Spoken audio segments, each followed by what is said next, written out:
think a mix of both. I think that, it's a big goal on this album was trying to figure out what Simple Plan should sound like in 2016. It's we've been doing this for a long time. It's our fifth record, and we've tried a lot of different things, on albums, and we've never really been scared to take some risk and try different things. But at the same time, we still really, really love our sort of old school sound that people kind of call it old school, but like what we sort of came up with, in 2002 with No Pads and with the second album as well. Like that's still part of who we are. It's in our DNA. That's what we grew up on. Like that's the kind of music that we always loved when we were kids, and we still love it today. And not a lot of bands do that style of music anymore. So for us, we started writing a record, and towards the end, we just felt like, man, we're missing more like classic sounding Simple Plan, and in a way, like as a band, sometimes you feel like, oh, maybe we've done this before, but there's nothing. And I think what we discovered with this record, there's nothing wrong with having a classic sort of trademark sound. It's actually a great thing, and you shouldn't be afraid to embrace it and to really. And I think the fans are really grateful that we did. They really love the fact that this record sounds like a little bit like what they grew up with, and I think we're happy too. We love the energy, we love how fast and in your face the songs are sounding, and I think so far the fans seem to like it too, so yeah. The way I see it is this band speaks a lot of different languages, it speaks pop, it speaks rock, but it also speaks pop punk, and that's probably our mother tongue. And oddly enough, when we went back in December to record a few more songs, to finish the record, it just felt so natural. It felt like really easy, and all the right words would come out and the right expressions, and that felt good, and I'm happy that the fans really love it. And I think this record, is a well-balanced record between that sound, that throwback to what we used to do, and pushing boundaries, because as a band I think it's important to also try new things and bring your band to the present and to the future, so it's a well-balanced record that way.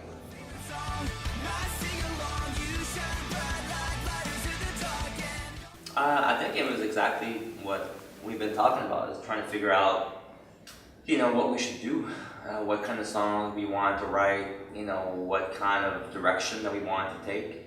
And then once you decide that, actually kind of sitting down and writing songs that would match what you had in mind, because it's easy to say, oh yeah, let's write back like an amazing, like the most amazing throwback pop punk song, but to actually sit down and do something that sounds fresh, that sounds exciting, that doesn't sound like like I said, it's just something that we've done 10 years ago.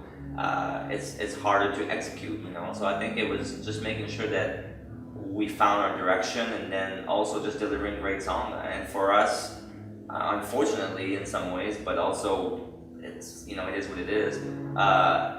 Writing songs that we love and that we feel are great, it doesn't happen in 5 minutes. It takes we need to write a lot of songs to be able to choose, and we need to sort of, when we have a song, we keep working on it, and we keep kind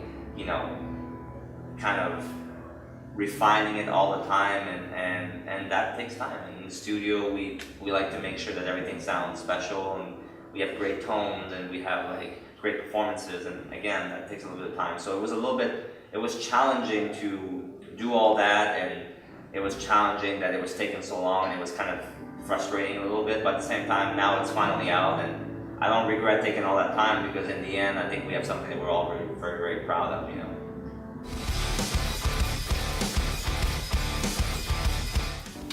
You know what? You do your best when you're in the studio, and I think this band has one thing that's for sure: we're perfectionists, and we don't want to disappoint our fans, So we did our best not to, and we did our best to put out the best record possible. But after that, once you leave it to the world, you never know what the reaction is. We felt good about it. We felt very, very proud and very happy about it. But there's no way we could have expected fans to react so strongly about it. And the press has been amazing too. This band has been kind of sustaining a love-hate relationship with the press over the years. Even when we started out, the first record was criticized for certain things, and over the years we had some great reviews, some not so great reviews.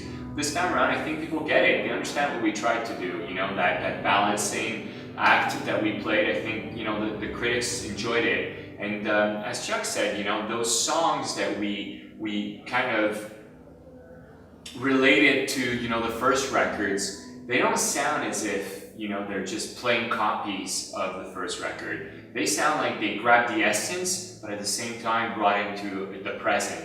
So I think that was appreciated, and the fans definitely love it.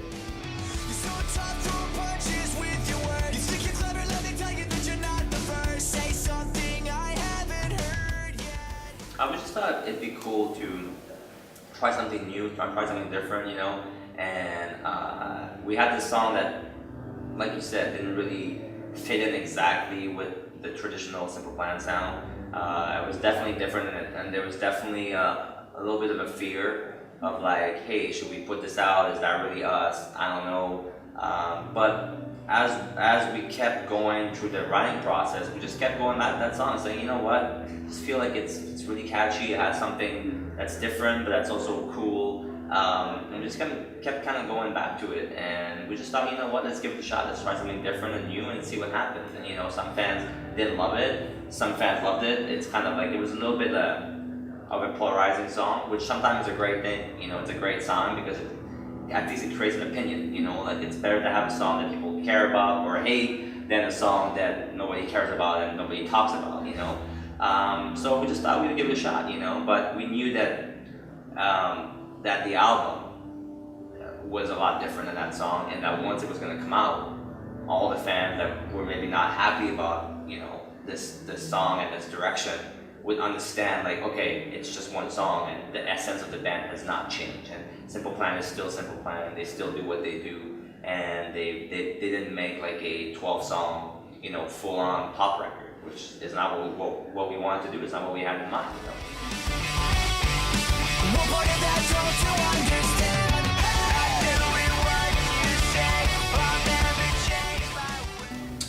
You know what? I mean, it's definitely more of a Chuck question, but yeah, it does have that feel, you know, but it's also about just us, what we do best, you know. This band, I think, really lives and really takes all it, you know, basically makes all of its sense once you see us live, you know, and I think that's what it is. It's just a good performance of the band in a smaller place with, you know, fans from Montreal, our hometown. It was actually great to see a lot of the, you know, familiar faces come to that show, and as well as seeing new people, and yeah, it's just, yeah, it does feel like I Do Anything, but again, it takes the essence of that and makes it more modern. I think the idea was after Don't Want to Go to Bed, and that video, which was a lot more elaborate and, you know, kind of conceptual, but also kind of funny and not taking themselves too seriously. The idea was to sort of strip it all down and go back to the basic, go back to, you know, to what makes this band who we are, which is, like Jeff was saying, it's playing live, and it's the energy,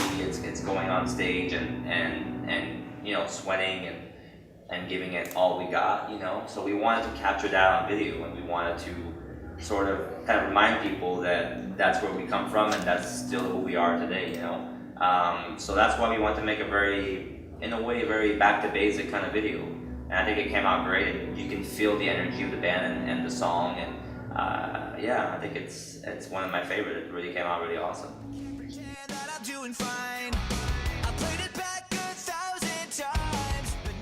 You know, sometimes it's easy to forget the power of music, you know, when you're a musician.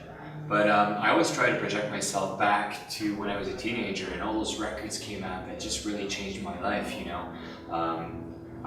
You know, obviously, you know, it was a different era. I was listening to Pearl Jam, to Nirvana, to Alice in Chains, but Chuck introduced me to Face, eventually Strung Out, even Green Day. You know, I hadn't appreciated Green Day the first time around, but I really got into them later, probably early 20s, you know.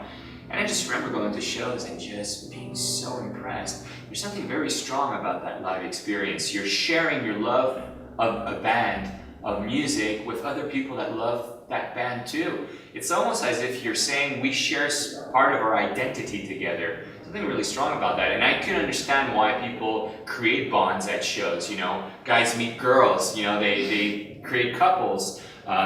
You know, friends, you know, friendships happen. Something great about that. So it's cool to be reminded of that once in a while, as you're saying. And it's great. We see it all the time, you know, and I just try to send myself back to that era where, you know, the first show that I saw that really made me want to pick up a guitar and be in a band, and it's so powerful, you know. So I just hope that, you know, people will keep sharing that in this day and age of, you know, internet everything, you know. So yeah, because there's nothing quite like it. There's nothing, yeah, you have to experience it to know.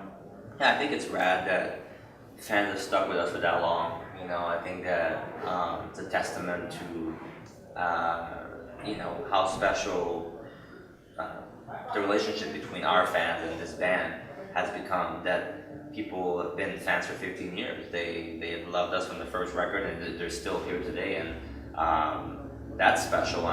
You know, it's like, it's probably the best compliment you can give to a band when you follow them and you stay a fan and you still appreciate their music even after all these years. And I think it's the best thing you can hear as a band, when you have people come out as a band, like, you know, you were my childhood and I'm still here and I still love you guys, and like, when I hear your music, it brings me back so many amazing memories, and the new songs make me feel like I'm a teenager again, and like, that to me, when we hear that, it's really special. It means a lot, and I'm just grateful that because of the fans, because they're still there, we get to still do what we love, you know. Because for us, like, when we first started out, you hope that your first record will be a big success, and, you know, we're grateful for that.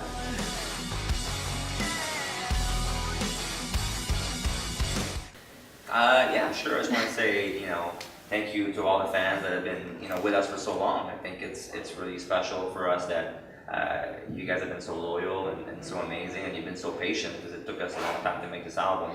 So I want to say thank you very much for all the support, and thank you for coming to the shows. Thank you for waiting outside. Thank you for wearing our t-shirts, and, you know, for caring about what we do, our songs, and this band. It means a lot, and muchas gracias, and we hope to see you at the shows.